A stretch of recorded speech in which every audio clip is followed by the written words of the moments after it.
ជំរាបសួរបងប្អូនថ្ងៃនេះមកបង្ហាញបងប្អូនពីរបៀបសម្លម្ជូរគ្រឿងសាច់គោជាមួយនឹងផ្លែស៊ូបងប្អូនជាដំបូងនេះបងប្អូនខ្ញុំមានគល់លក្រីបុកមានដេងលក្ក្រូចខ្ទឹមសខ្ទឹមក្រហមល្មៀតបុកចូលគ្នាម៉ត់ណាបងប្អូនហើយបន្ទាប់មកខ្ញុំយកខ្ទឹមសអំពងឲ្យឈ្ងុយមកខ្ញុំដាក់គ្រឿងបុកនឹងចូលហើយខ្ញុំដាក់គ្រឿងក្រហមនេះគ្រឿងនេះខ្ញុំធ្វើខ្លួនឯងបងប្អូនខ្ញុំដាក់គ្រឿងនឹងចូលជាមួយនឹងគ្រឿងបុកនឹងកូរឡើងឈ្ងុយខ្ញុំដាក់ទឹកត្រីបន្តិចទឹកស៊ីអ៊ីវបន្តិចកូរឡើងឈ្ងុយគ្រឿងនឹងហើយបើខ្ញុំដាក់ប្រហុកបងប្អូនអត់ញ៉ាំប្រហុកអ្នកខ្លះគេអត់ញ៉ាំបងប្អូនតែខ្ញុំ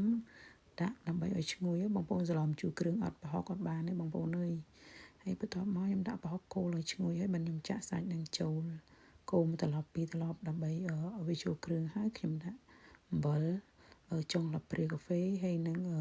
ស្ករមួយចុងលាបព្រាកាហ្វេដែរហើយនឹង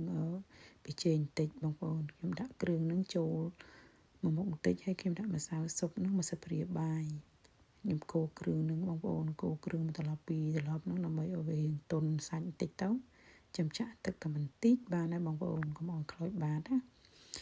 ពួកយើងដាក់ទឹកច្រើនអត់បានបងប្អូនដាក់តែបន្តិចដើម្បីកូរសាច់នឹងឲ្យវាទន់ហើយឲ្យវាឆ្អិនពោះសាច់គោយើងដាក់ដើម្បីចូលគ្រឿងអញ្ចឹងហើយមិនយើងចាប់ដើមងាស់វាហើយពេលងាស់នេះបងប្អូនខ្ញុំដាក់ម្ជូរនឹងខ្ញុំប្រើម្ជូរផ្លែ blueberry បងប្អូន blueberry ដែលខ្ញុំធ្លាប់ស្លរដងបងប្អូនផ្លែ blueberry ខ្ចីខ្ញុំងាស់ជាមួយសាច់នឹងឲ្យឡើងផុយបើខ្ញុំដាក់បន្លែព្រោះសាច់គោខ្ញុំស្លយាវបងប្អូនកុំយកសាច់សុទ្ធស្លអត់ឆ្ងាញ់ទេបងប្អូនស្លយាវហើយបន្ទាប់ពីផុយសាច់បន្តិចបានខ្ញុំដាក់បន្លែហើយបន្លែនេះផ្លែស៊ូបងប្អូនឲ្យញូហ្សេលីននេះសម្បូរផ្លែស៊ូបងប្អូនអើយខ្ញុំយកផ្លែស៊ូនេះចិត្តច្រវាមូលវាហើយខ្ញុំដាក់កូរវាជាមួយនឹងសាច់បង់បន្លែនឹងចូលហើយបន្ទាប់មកខ្ញុំកូរវាខ្ញុំដាក់ទឹកងាស់ពូផ្លែស៊ូនឹងតទៅផុយបន្តិចមិនឆ្ងាញ់បងប្អូននេះជ្រុបបន្តិចណាមិនផុយពេកហើយក៏មិនដូចជាលួយពេកដែរល្មមដែលយើងគិតថាយើងជ្រុបបន្តិចណាបងប្អូនចង់ឲ្យលួយបងប្អូនងាស់ផុយក៏បានតែបើខ្ញុំអត់ចូលចិត្តផុយពេកមកល្មមនឹងបងប្អូនទឹកមកល្មមយកមកហើយឲ្យផុយហើយចិត្តដាក់ចុះ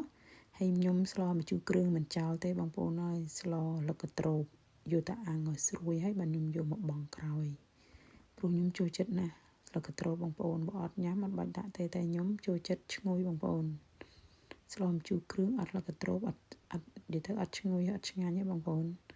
បើបងប្អូនចេះញ៉ាំធំឈ្ងុយឆ្ងាញ់ណាលឹកកត្រូបបងប្អូនស្លឲ្យបងឲ្យដាក់ចុះតែប៉ុណ្្នឹងបងប្អូនរួចរាល់ឃើញទេហើយស្លម្ជូរគ្រឿងនេះគឺល្មមហើយឆ្លយាវឆ្ងាញ់ណាហើយជាមួយផ្លែស៊ូ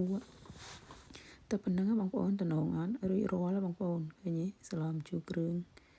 ស្លហើយមានរសជាតិឆ្ងាញ់ណាស្លម្ជូរផ្លែស៊ូជាមួយយាវគោតែប៉ុណ្្នឹងបងប្អូនអរគុណច្រើនហើយបងប្អូនសាកធ្វើទាំងអស់គ្នាបងប្អូនស្លម្ជូរគ្រឿងផ្លែស៊ូអរគុណច្រើនបាយបាយ